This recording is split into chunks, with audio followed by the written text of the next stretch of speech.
Okay, we are going to do another little practice problem, a mass-to-mass stoichiometry problem. If you need extra practice, go ahead, hit up this video. The reason we have to do mass-to-mass stoichiometry problems correctly is because we're moving into the limiting reagent, and you have to do these in order to figure the limiting reagent. So I'm just going to go through and do this whole problem. If you want to stop the video at any time and try it on your own before I show you how it's done, feel free to do that. First thing you'll want to do is you'll want to write a balanced chemical equation for the synthesis of aluminum and chlorine. So I've written that there for you. Pause it if you want to. This is how it would look.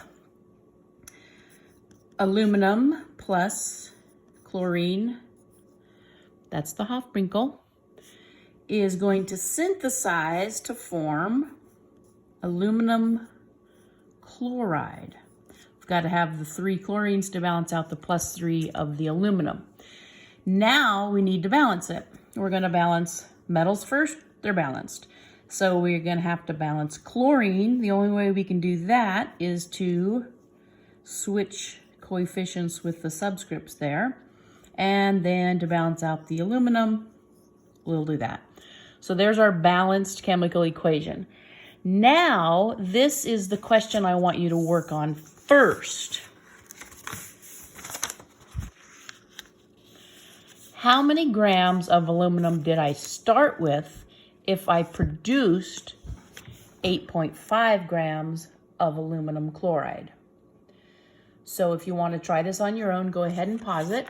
If not, here's how it's going to work. My given, of course, is going to be 8.5 grams aluminum chloride. Put that over 1, like we've been doing since the dawn of time. Now I need to get it to moles. Remember that you have to go to moles so that you can compare any 2 substances within a chemical equation. In this case, we're going to be comparing aluminum chloride with aluminum.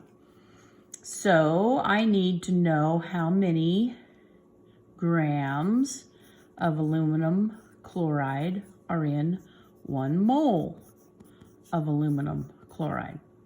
Just happens to be 132 by my count. Remember that in my class, we always round to the nearest whole number just to make it more consistent. Now I can jump from aluminum chloride to aluminum by using the mole ratio. So I have to have mole aluminum chloride on the bottom. I'm going to have mole aluminum on the top, and these numbers are going to come straight from the balanced chemical equation. The coefficient in front of aluminum chloride is 2. The coefficient in front of aluminum is also 2. Kind of looks like it's a wasted step, but get in the habit of always using this, which we call, remember, the mole ratio. That's our jump to another substance. Now, the question was how many grams of aluminum did I start with? So I have to convert it now. I've got it to moles of aluminum. Now I have to know in 1 mole of aluminum, there is 27 grams of aluminum. Check to make sure I've got everything the way that I want it. Everything's going to balance out. Moles of aluminum ends with grams of aluminum. I do the math. I'm going to end up with 1.7386 blah, blah, blah. Doesn't matter because I'm going to sig dig it to 2 significant digits because that was my measured amount right there. And that's going to be 1.7 grams of aluminum is what I started with. Now, let's do another one.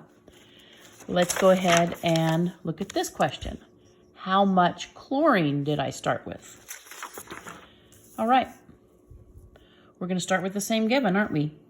8.5 grams of aluminum chloride. Looks like I messed up my little subscript up there. Fixed it. Over 1. Same thing, 132 grams of aluminum chloride are found in 1 mole of aluminum chloride. Messed up that one too. And my mole ratio is going to be different because in this problem, I'm not comparing aluminum chloride with aluminum. I'm comparing aluminum chloride with chlorine. So I'm going to have moles aluminum chloride, moles of chlorine, oops, dink-a-dink. And where do I get these numbers? Remember, this is the magical mole ratio that compares any two substances within a balanced chemical equation. So I'm going to get the 2 of aluminum chloride, that 2, that's where I got that 2, and 3 from that. Now I've got to get moles of chlorine,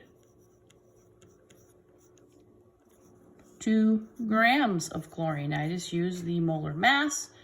2 chlorines, each one's 35. Let's make that 70.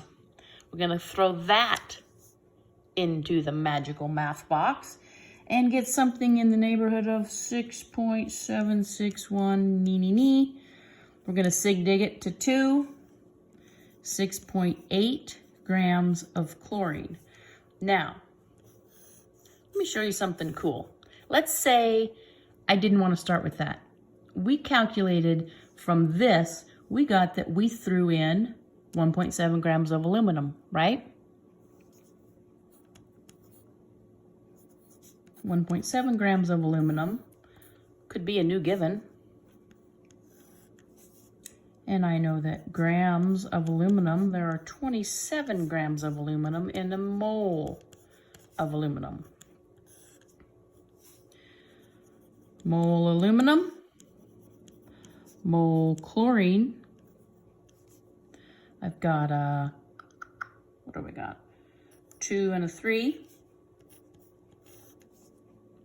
And a mole of chlorine is going to weigh 70 grams. I throw that into the magical math box. I'm going to get 6.76 da-da-da-da-da. 6.8 grams of chlorine. If I truly have a balanced chemical equation, it doesn't matter what I start with. Whether it be that, once I calculate this, once I calculate this from that, I can use this as a given. Personally, I think you should always go back to this one, but I just wanted to show you that you're going to get the same number.